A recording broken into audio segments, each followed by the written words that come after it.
And now exactly the same message can be heard from BTS. They are the huge South Korean boy band who have said enough no more. They've announced they will not submit their music for consideration at the Grammy Awards next year. And that's because they say they want their music to be heard and loved for what it is, rather than being divided by region or language. They're South Korean and they have songs like this. It's called Dynamite. So watch me bring the fire, set the night light.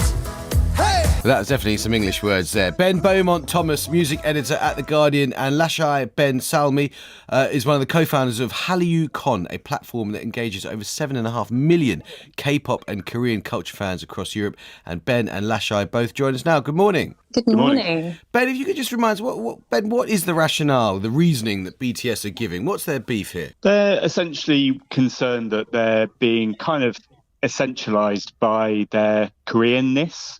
They're being seen as an Asian group rather than a global pop group, and so they've reacted against that. They don't want to be defined purely in those terms, and I can understand that. It can feel patronising, I think, to be reduced to that. It's worth saying, Ben, this is an argument, an issue that's been around for a while, not just in music, actually, also in films. We talk about it in the context of black urban music or MOBO awards. There's always this danger with awards for people that seem to be in other categories or other languages of looking somewhat tokenistic. It's a huge, huge culture, isn't it? And I should say, Lashai, for people interested in HallyuCon, it's HALLYU and the new word con, C-O-N. And if they go to hallyucon.co.uk, they'll see that you're there to sort of celebrate the Korean wave, or Hallyu in its various forms. How has your team, Lashai, found this issue? Because it's been a huge controversy amongst a very big number of people. Precisely. And I think BTS's stance shines light on a debate around equity in awards.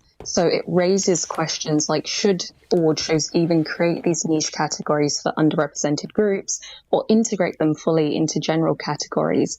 Because although this category could have been created with good intent, it further echoes issues like you raised earlier that already exist within entertainment. So it isn't a fact of BTS not being proud of their Asian heritage, their Koreanness, but it's saying that we've played the global game. They've had a global impact. They've hugely impacted how music is streamed, how fans are engaged. So it kind of sends a message that, okay, we can begin to regulate these Asian acts who may be some of the largest artists in the world to these niche categories. And it kind of feels backhanded in a sense. That's a lot of the feedback we're receiving from fans and the wider industry and community.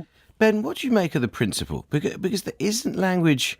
We were having a debate in the Today studio about this. There is something different about language. I mean, if Bad Bunny sings in Spanish, or if you listen to old Bollywood tapes and it's in sort of Hindi or Urdu, there is something kind of different and maybe harder to appreciate about the music. Maybe music's meant to be universal, but if it's in a different language, perhaps it does belong in a different category. What do you think?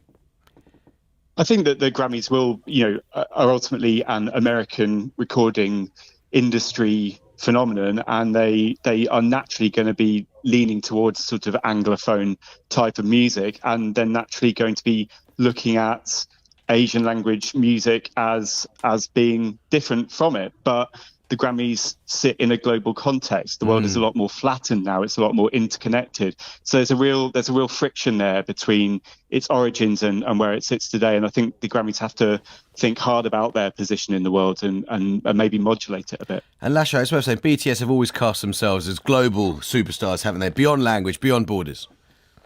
Exactly. And a lot of their artistic legacy and the message that they've conveyed over the years has been that music transcends language. So I think it isn't ignoring the beauty and the uniqueness of Korean culture and wider Asian cultures, but it's sometimes when categories like this are created and marketed the way that this category has been, it kind of feels like a token way to leverage the popularity, the visibility that these these artists create. Got to leave it there. Lashai and Ben, thank you both so much.